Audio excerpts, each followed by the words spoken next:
Steam Consultancy started 10 years ago as the asset management partner for implementation of enterprise asset management systems in the Benelux and also in Western Europe. We are happy to help our customers decide on selecting the right system and also looking at optimization of their current systems.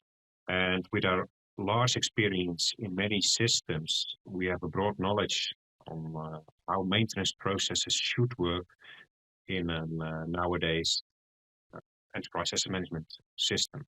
We focus basically on two systems. We focus on the best of breed systems within maintenance management.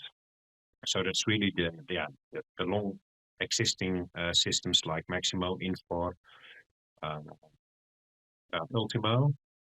They really support only the maintenance management function.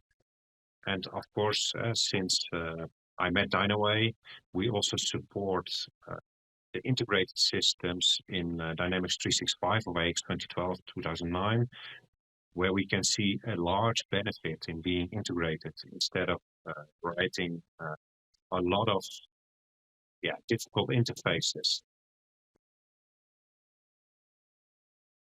I started to work together with Dynaway on our mutual customer back in 2013. We could see a large difference between the best of breed solutions and the system Dynaway offered at that moment in time. But what we have seen in the last years, that's really Dynaway incorporated a lot of functionality. But when we look in the past, the best of breed solutions started with of course a work order system and an asset hierarchy, and then looked, okay, we also need an inventory function, we need a purchasing function, and that's all included in their solutions. But when you look at Dynaway, of course, and you look at the asset management functionality, it's far more easier to use the ERP modules of inventory and purchasing instead of interfacing it to another ERP system. And during these implementations, they always have to choose, where do we put our inventory? Do we put it in the enterprise asset management system, or do we put it in the ERP system? And then you always get some conflicts about, let's say, my production items are in my ERP solution, my spare parts are in the EAM solution. What do you do with your office supplies? Do they live in the ERP or on the EAM side? There's always a discussion, for instance, about inventory. When you look at purchasing, you can create your purchase request, of course, in your enterprise asset management system. Then it's interfaced to the ERP. In the ERP system, you get your approval workflows, and etc. Then you have your delivery, so it should go back as a purchase order.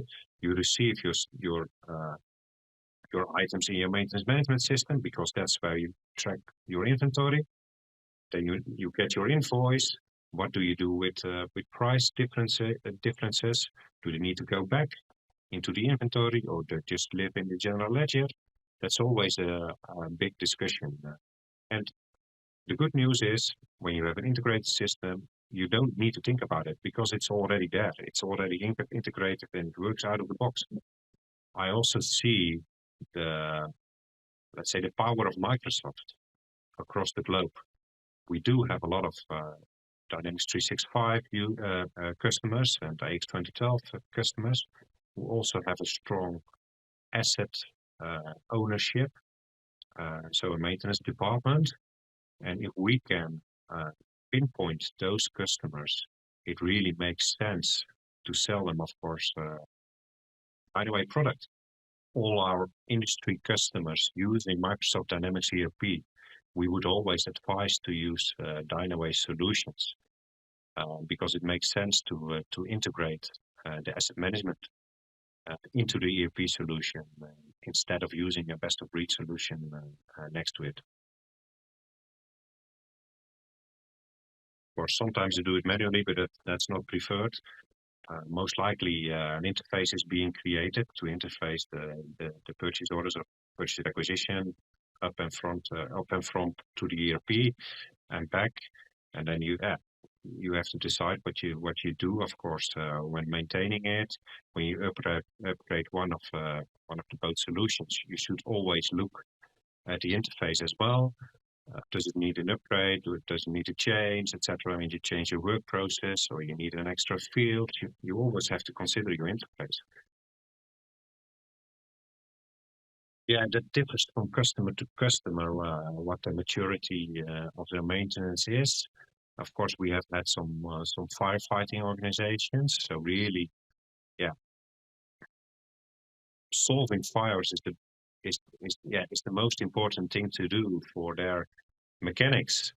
And the mechanics, the best firefighters are rewarded for it, instead of taking the next step and putting knowledge onto paper or into a system. So the fire is not there anymore. And that's the difference in maturity, what we see at customers. So we can't speak of one customer, but we have seen some firefighting organizations, and you can really help them putting their first preventive maintenance plans together, and let's say avoiding breakdowns.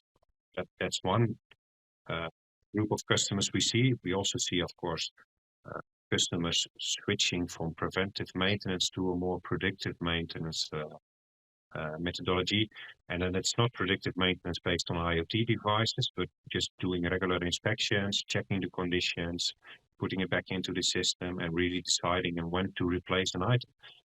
So that's like, let's say, time-based inspections, checking the conditions, and then putting the work orders on the right date. And of course, we also see optimization and shutdowns. Shutdowns is always important for some type of industries.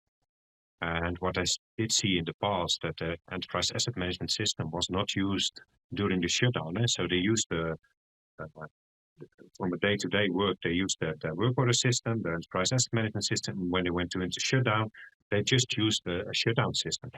And that's stupid, because you miss a lot of history. You have two systems doing, basically the same. So what we also have seen for our customers is, how can we integrate shutdown management into the enterprise asset management solution? So it really supports also the shutdown process and scheduling of a shutdown, the material, the inventory of a shutdown, inventory supply of a shutdown. Then you find out that the data is not of a high quality, or maybe they don't even have the right data to build a proper equipment structure, and that's still the case for some of the customers. So then we start first with putting a nice equipment structure together. So it makes sense. It's logical. You can drill down. You can replace items. So probably a function location structure and equipment structure. And then you go to specifications. So for instance, specifications of your equipment. And you find out that a lot of the specifications is still on paper. And if you then explain the functionality of, for instance, Dynaway on using technical specifications, that's a big change, because then they don't live on paper anymore. They live in the system, and they also need to be maintained in the system. And the same is true, which is, of course, also always a question: can we do something with checklists, and then preferable on mobiles? So can we have a maintenance checklist on our mobile and sign it off? Yes, sure, we can, because the functionality is there. But then you ask, okay, where do you have these checklists? And then if you're happy, it's Excel, but they don't ever live in a previous version of an enterprise asset management system. Most likely they are on PDF or something.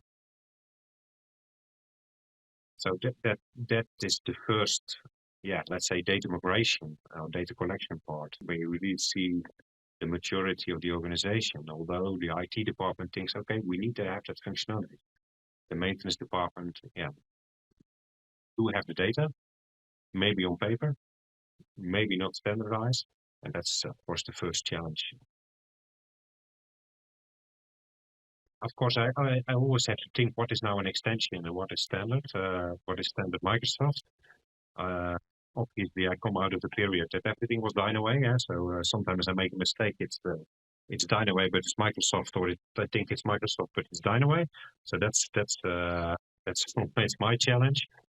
But looking at functionality, there is no proper planning board in the Microsoft Dynamics 365. So that's the first one. If you have a planning need or scheduling need, you need a planning board. So that makes sense. Looking at the Microsoft stack, they have a lot of mobile solutions, but none of them is that good as the Dynaway solution. So if they want mobility, we should use or offer the Dynaway mobile solution. And if you then look at what is quite popular in the Benelux, that's the work permits, because that's mandatory in the Benelux. You use the work permits, and I think it's great that that Dynaway started to build their own work permit system integrated in the asset management solution. So if you have a customer with work permits and they also want to use it electronically, because that's another question, then it makes sense also to sell the work permit module. And the advanced asset management, I think that's more the extension of the Microsoft functionality. Yeah? I think Microsoft should also look at that part of the functionality, because that's more a natural growth of functionality instead of new functionality. So I think every customer should use that, because that's a maturity growth of the software on its own. Yeah.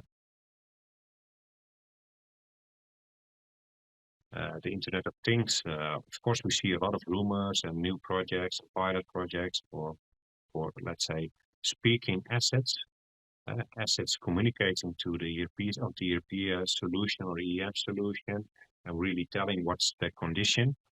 But I've never had a customer for an IoT solution. Although they are all discussing it, Industry 4.0, it's always being discussed, but there is rarely a customer using it. At least that's our experience. So yes, sure, we need to prepare for it, but I don't see it yet.